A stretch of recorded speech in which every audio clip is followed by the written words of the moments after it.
Welcome back to the Artie Lange Show. As we said, of course, the Oscars were last night, and our guest is going to talk about the Oscars. Of course, he's friends with everybody, so he can't say anything really honest.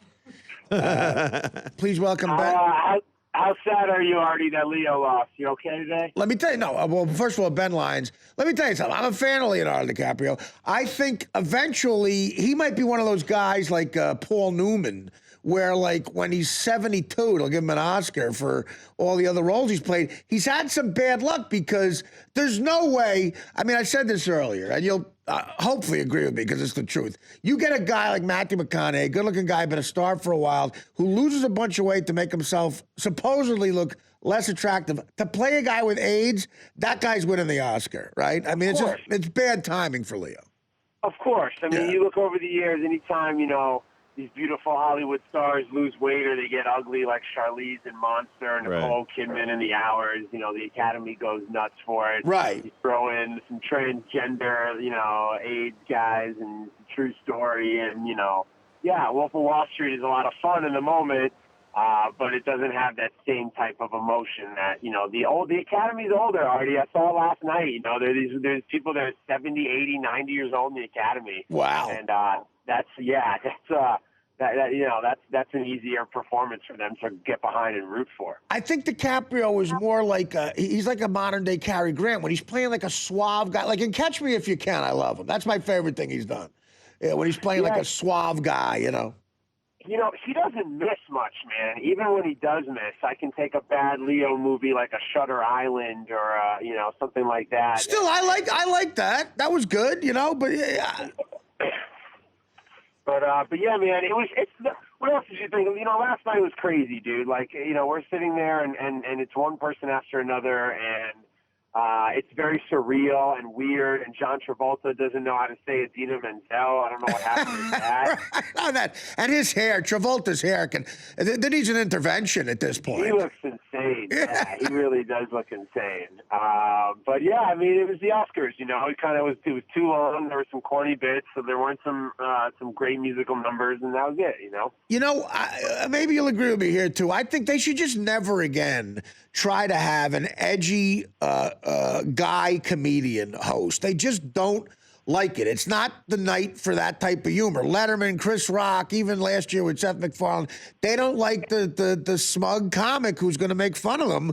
They like safe stuff like an Ellen or a Whoopi or Steve Martin, who I love, but is not as edgy as those other guys, Yeah, you mentioned some of the most talented voices in comedy, and all of them bomb at the Oscars. What do you say about that job? It's hard. I don't understand why people sign up for it. She did the best she could, I guess. She gave you kind of what she's known for, as being buddies with celebrities and getting them to do safe little bits. Right. But, yeah, I mean, maybe Jamie Foxx could be somebody in the future. They were talking about that last night. True. Yeah. Backstage, I think I think you need to have an actor, somebody with a connection to movies. Also, what about just putting all the technical awards on IFC or something? I agree with you. On A&E. I love the fact that cinematographers and editors and visual effects guys, they get that shot to be on the stage. But why don't we give them a stage another night? All the stars would still come because all the stars want to be down with the crew. So I think they should just move that and have it be 10 awards and just, get through it in 2 hours. That's a good point. Make it 10 awards. Cinematography is where I'd cut it off. I would do cinematography. That's important enough. But sound editing, forget it. Well, yeah. Sound mixing? If you got sound editing to the party, then you have to invite sound mixing. Yeah. Right. Yeah, I agree with you. And again, that pizza bit. If someone was honest enough to stand up to Ellen DeGeneres and not afraid of making you seem like you're mean by telling her the truth, that pizza bit would have been cut after the first shot. Like, yeah, at least it wasn't that weirdo Papa John in the aisle. You know what I mean? Well, that would have made it even creepier, right? Talk about insane looking. Forget Travolta. That Papa John guy looks weird. At least it was a mom and pop local business in L.A. If Papa John, you're right. The guy from Papa John, if he was the murderer in True Detective, you would totally believe it. Like I feel like he's best friends with the ShamWow guy. Yeah. Or the guy who goes, this This will cost you thousands in repairs. This leak will cost you thousands in repairs. If the end of True Detective should be the Papa John guy's the killer, that would no one would disagree Papa with. John without a Crazy Eddie, he kind of paved the way for a Papa John. No. Hey, Oh man. Ben, Anyway, so yeah, John, who was best dressed for you, Buschetti? John, who was on your best dress there last time? Who looked hot last night? I'll leave that to Mike. Mike, who do you think was best dressed last night? Ben, you're going to crucify me. I didn't watch because I wanted to. I really didn't. I'm sorry, but Well, just make something up. I'm a huge Leo fan. I'm ticked off that he didn't win. Yeah. All right. Well. All right. Hey, Are you outside again? Are you outside or are you in the studio? No, he's in, unfortunately. no, he's been inside. We lately. should send him outside after that. I think the black broad with the blue dress I liked. Yeah, Lupita Nyong'o. She looked good. Every year, Artie, they always like to have that star moment, whether it's Jennifer Hudson or they made Gwyneth Paltrow had her moment there when she really became a household name with Shakespeare in Love. Right. Yeah. Lupita Nyong'o, that was kind of that Cinderella Oscar moment. Her brother, people were freaking out for her brother who crashed that photo. So that was kind of Was that her brother? I was going to say, who was that? I don't know who that was. It's her brother. It was not like the fourth member of Belle Biv DeVoe. No, it was her brother. He did look Belle Biv DeVoe-y. He did. He looked like a really cool, like 91 solid look. Yeah, but no, that's her brother.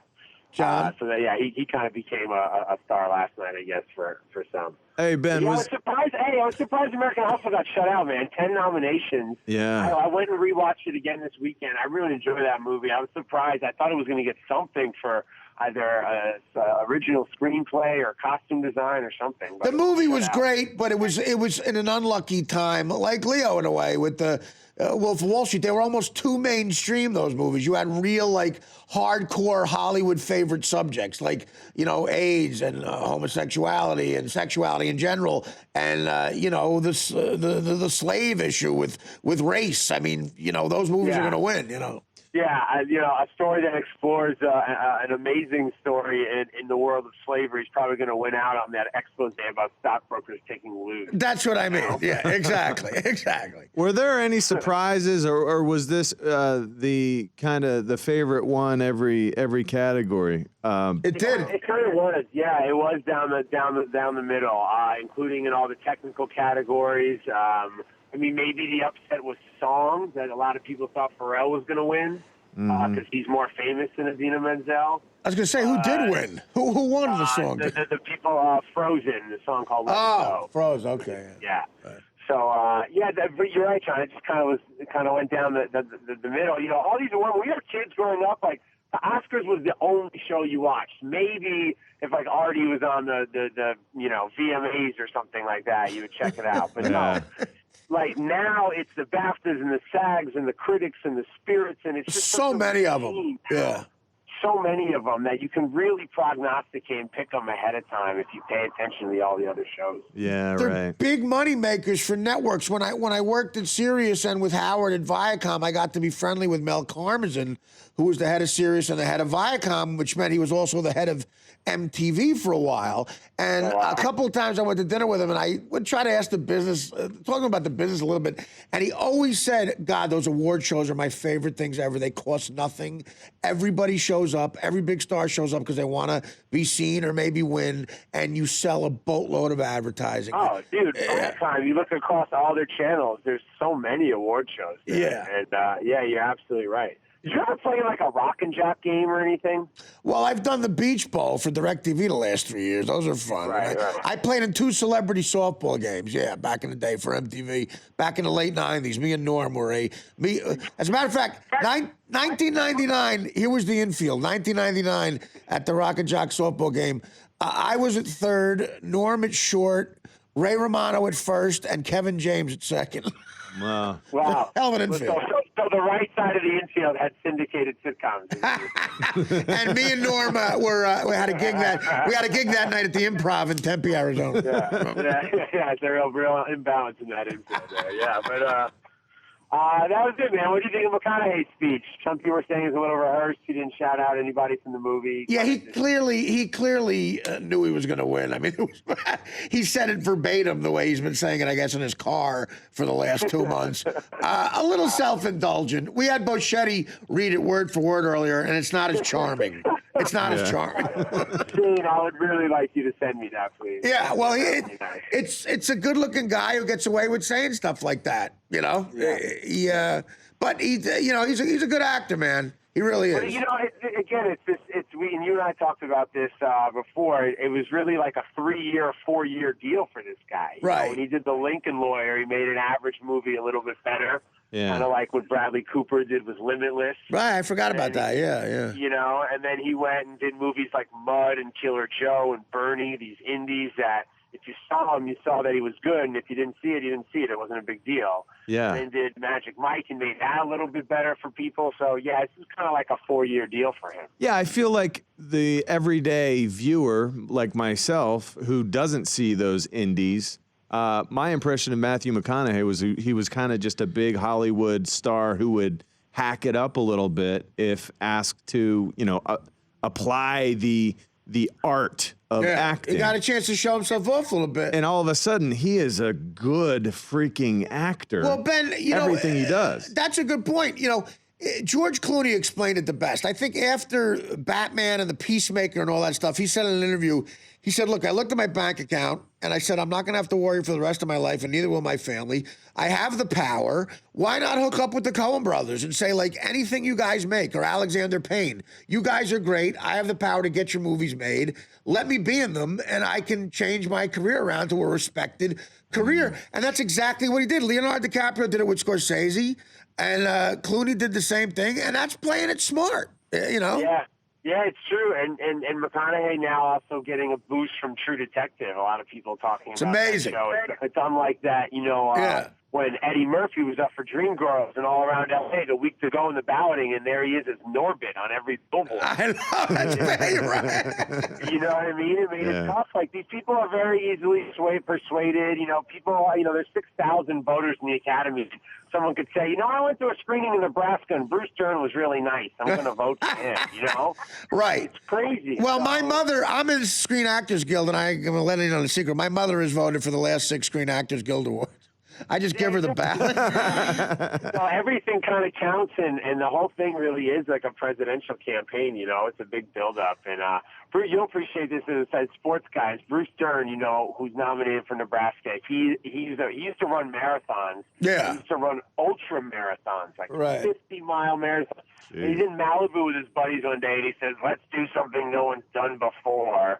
And they go run to Denver. It took them about 3 weeks. Oh my God! Wow. So it's typecasting. He walked to Nebraska. It's typecasting. Isn't that amazing? Yeah, what a maniac. Well, you know Leonardo DiCaprio kind of well. Do you get the idea, or maybe you don't know the answer to this, but do you get the idea from knowing him a little bit that winning the Oscar is a really, really important thing on his list of things to do? I think so, and I think it's something now that he's been close to it so many times. Yeah, I think there is something about him that is driven by that. Right. And I think, I know he just wants to work with the best directors. Like, he just goes down the list. Yeah, why not? Will Smith used to go down the list and do it by genre of film. I want to do the biopic, I want to do the sci-fi movie, I want to do the period piece. Like, he used to do it by genre. And Leo just does it by director. He'll say, Paul Thomas Anderson, I want to work with that guy, and they'll go and try and do something. It's an incredible place to be, and so you got to figure for another 10 years or so, he'll be able to still be able to do that. Yeah, no, you're right. I mean, I think he's got the kind of career where maybe forever, he's going to have that kind of clout. And, just as he started with the Scorsese thing, he took a smaller part, but a really cool role in a Woody Allen movie, Celebrity. He's the best thing in that movie, actually. Well, actually, the best thing about that movie is Anthony Mason talking about Echinacea, the dance floor. with Charlize Theron. That's right, yes. And that's Anthony Mason's best work. By far. No, but he's, DiCaprio was good in that. But also look at someone like Clooney, who's a little bit older than DiCaprio. He's not really leading movies now that aren't his own. He's showing up in Gravity in a supporting role. Didn't even come last night. And then he has something like Monuments Men, which is something that he, created and directed and really is behind. You get to that age of a little over 50, and it's tough to find those leading roles. What'd you think of Bill Murray? That whole situation. We had this audience cam for our coverage. We were doing all this online coverage. We had audience cameras the whole show. I think I definitely saw him fall asleep twice, and my co-host talked about it. Right. He looked like he was so miserable and had no interest in being there other than like, all right, Budapest Hotel's coming out, and Wes Anderson I want to support my buddy. But right. Yeah, there is no reason he's like, what am I doing here? But which makes him so cool, the fact that he can be miserable at the Oscars. But he's another guy. Maybe I thought he was going to say something about Harold Ramis or something, but I guess it wasn't the place. But yeah, he definitely looked like I wish I were. Well, he did say something about Ramis. Be on the golf course. He did say something about Harold Ramis. Oh, he did, really? Yeah, he mentioned them real quick. But, that was the whole story because supposedly they had a feud going on. But I thought it was a classy move on his part to mention it. We're like in this weird photo room, and we're hearing like 3/4 of it. So some of the stuff I pick up and other stuff I'm like, I don't know, scratching my ear or somebody's yelling at me in my ear or something. He's another guy. Early on, he sees Wes Anderson's work, does a great job in Rushmore, and decides, look, here's a young guy that I think is good, and I'll just keep being in his movies. And it's always interesting. Yeah, and it's cool. The Academy Awards does a good job of. By this point, you've seen and talked to the nominees so much that it's like, all right, we want to see our other favorite stars. So to have people there like Bill Murray and obviously Sidney Poitier is probably, on the Rushmore greatest living actor. Yeah.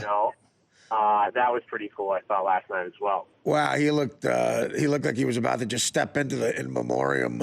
I mean, he looked Kirk Douglas a couple of years ago. No, he looked old. It was almost sad. Like, you're right, as good as it gets as far as movie stars, but man, he looked ancient. Oh. And you saw, of course, that Amari Stoudemire was pissed that Amari didn't win Best Dressed at the Oscars. He didn't show up to the Bulls game on Sunday. He showed up to the red carpet. Is that true? Is that? Yeah. Oh, yeah. He was trying to get on the Best Dressed list. By the way, I'm glad you said that, Ben, because talking about the world of sports, the worst aspect of A-Rod getting suspended is starting to happen. It looks like he's going to go basically move to Hollywood and show up everywhere. He was at Oscar parties. A-Rod was at Oscar parties last night. So that's like, oh. Wow. Oh. Yeah, you'll love this. Terrell Owens is that guy out here as well. Oh. Yeah, Terrell Owens, who's on my basketball team right now. Quick surprise, Artie, he doesn't pass the ball. Yeah. Well, I played in a beach ball with him, and quite frankly, he was a cancer in the locker room. Yeah, refuses to come out of the games. It's kind of cool to watch Theo, but yeah, A-Rod's about to take on that life now of showing up at Hunger Games premieres and stuff. How annoying. All right, brother. Well, listen, you got to get back for the big finale of a great Knicks season. I'm sure you're looking forward. Yeah, Knicks and Bucks, Saturday, March 15th. I'll be there for sure. That's the one game I might be able to get the Jay-Z seats for. There you go. Yeah, we can heckle Zaza Pachulia. It'll be great. All right. All right. Hey, Ben. Have fun, guys. Take care. Thanks for having me. Thanks for calling in, brother. Ben Lyons on the Oscars, a regular here, and an odd night. But yeah, A-Rod is showing up at Oscar parties. Here we go. The Artie Lange Show, weeknights on Audience, only on DirecTV.